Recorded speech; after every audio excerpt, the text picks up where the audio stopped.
Yo mga do, masakit ang araw Lipat tayo dito banda Welcome to my greenhouse and my where I put my things para sa ating summertime kasi minsan ang weather hindi mo laban, minsan mataas, minsan malamig, minsan hindi. Anyway, eto na tayo no. So, bakit ako nandito? Syempre mag-video tayo tungkol sa mga organic materials natin na ginagamit natin sa mga soils natin sa labas. It's been a long time, wala akong video dito ngayon. But anyway, yes, na masakit man sa loob natin na please bring tatay home. Yun lang gusto ko sabihin. Anyway, so dito na tayo, no. So, lagi ko minopromote yung healthy living. Bakit kamo? So, at least, para pag medyo nakakaramdam ka ng sakit sa puso na humingi ka ng ganyan, pero hindi ka naman talaga sumisinghot. So, sa ibang bagay mo malalaman kung para mabilis mo ma-diagnose yung sarili mo, di mo kailangan pumunta sa doktor. Pero kailangan mo talagang pumunta sa doktor. Pero at least, magkakaroon ka ng idea kung bakit ka may sakit sa puso. O anyway, balik na tayo. So, tribute sa mga sumisinghot dyan, no? Shoutout sa inyo, lalo sa mga trolls ko. Anyway, punta tayo dito sa backyard. Bakit ganun? Pati bingi pa rin yung bibig ko.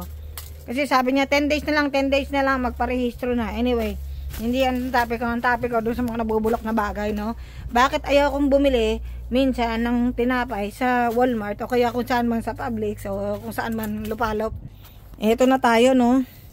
Siyempre, healthy naman yung pagkain doon. Kaso ito alam nyo, 1 week na to nasa likod ng truck ko. Naka-plastic to, nilagay ko sa labas. Akala ko magmo-mold siya. Pero tignan nyo naman, no? Isang molds. Naiwan siya sa labas. Uminit na lang. Ang init ng araw. Sobrang init ngayon. Wala siyang molds kahit isa. Mariosep.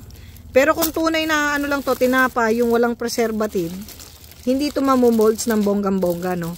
Saan to? O, yan, o. Tapos yung mga pagkain natin, sasabihan nila sasabihin nila sa pagkain natin, may cancer.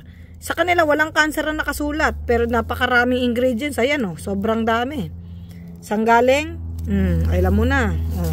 Ito namang isa. Saan naman to galing? Grabe, o. Wala din, o. Saan galing to? Alam nyo na yung umiikot na ano. Yung, ayan, o. Yan, dyan galing, o. Yun, o. Sa ganyan galing. Freshness, o. Talagang fresh na fresh. Kahit isang molds, wala. Na isang linggo na siya sa labas. Nakakalimutan ko siya. Sa labas to guys, sa partida. Sa likod to ng truck ko. Obviously, kasama ng mga basura. O ngayon ko lang yung binuksan. Tignan nyo naman. Wala siyang moldy. Kaya alam mo, sa totoo lang, mas magandang bumili ng tinapay dun sa mga talagang local lang, yung nagbe-bake-bake. Kasi iba rin kasi sa kalahin natin, saksakan din kasi ng arte. Alam mo yun? Sabihin nila, ay may molds. Alam nyo guys, pag may molds, okay yun. Kasi alam mo kung bakit, wala siyang preservative. Mamili ka dun sa walang molds na nainitan at lahat-lahat. Pero tignan mo, oh. Freshness guaranteed talaga. O yan, oh, sobrang fresh, 'di ba? Kahit nabulok na lang yung sa akin, yung sa kanya hindi pa. Malupit to, malupit. Di mo alam kung ano meron diyan. Pero yung mga pagkain natin, di daw FDA pa approve. Sasabihin pa dun sa label natin, ano daw, may cause cancer. So, yes. So, ikaw na meron tayong patunay dyan. Yan ang sinasabing freshness guaranteed. O, yan o. Baka pati uod, ayaw kainin yan. Hindi lang natin sure kung hanggang kailan sila matutunaw. So, ito na talaga siya, no. Yung gagawin natin dyan, guys, yung mga pinagbalatan ng kung ano-ano, lagay na natin yan sa compost natin. Andito yung mga compost natin. Tignan nyo naman, no. Yung saging mo, tuwan-tuwa sa compost. So, ilalagay ko na yan dyan. Ayan na siya. Lagay natin dito yan. Dyan na lang, tambakan na lang natin ng mga lupa-lupa. Nakaready na yung mga lupa kong pantambak, no. Siguro naman, baka after few days, matunaw-tunaw to. At least baka kainin siya ng mga uod. Baka pati uod, mahiyang kumain sa kanya. Meron na rin akong na-try na ganito, guys. Isa restaurant din yun. Nag 6 months na lang siya, hindi pa rin siya natunaw. Yung broccoli niya, green pa. Yung kanin niya, kanin pa rin. Yan yung mga pagkain natin dito sa USI. Yan.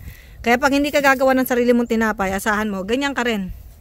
Baka siguro pag binaong ka sa lupa, baka pag hukay sa'yo after 1 year, ganyan pa rin ang itsura mo. Freshness guaranteed. Di lang natin sure ha. Di ko sure yan ha. Baka yung sabihin ng iba, naninira tayo. Kaya pa mading OA dito, no? Yung mga tipong, ay, sinisiraan mo sila. O, ayan. Anong patunay dyan? Live yan na video. Kung gusto ko nga sana, kung live lang to, pero may patunay ako dyan. 1 week na yan dun sa likod ng truck ko. Hindi siya natunaw mga do. Hindi isang mold, wala siya. Pero ang tinapay na natural na ginawa, kung wala siya sa rep, magkakamod siya. Alam mo yun? Kailangan i-rep mo siya mga 21 days bago siya pumangit siguro. Pero kung ipoprosen mo siya, gumawa ko ng tinapay, ipoprosen mo, matagal, months, mga 4 months. Eh, sa lakas kong kumain, hindi naman siya nagtatagal ng 4 months. Pero matagal yun kasi naka-frozen. Pero ito siguro baka 2 years, pwede ito sa frozen na. Pag i-frozen mo yung tinapay, baka pwede ito 2 years. Kasi kung 1 week nga, hindi siya natunaw sa likod eh. Partida, init lamig pa yun. Lalo na kung ipoprosen mo yan.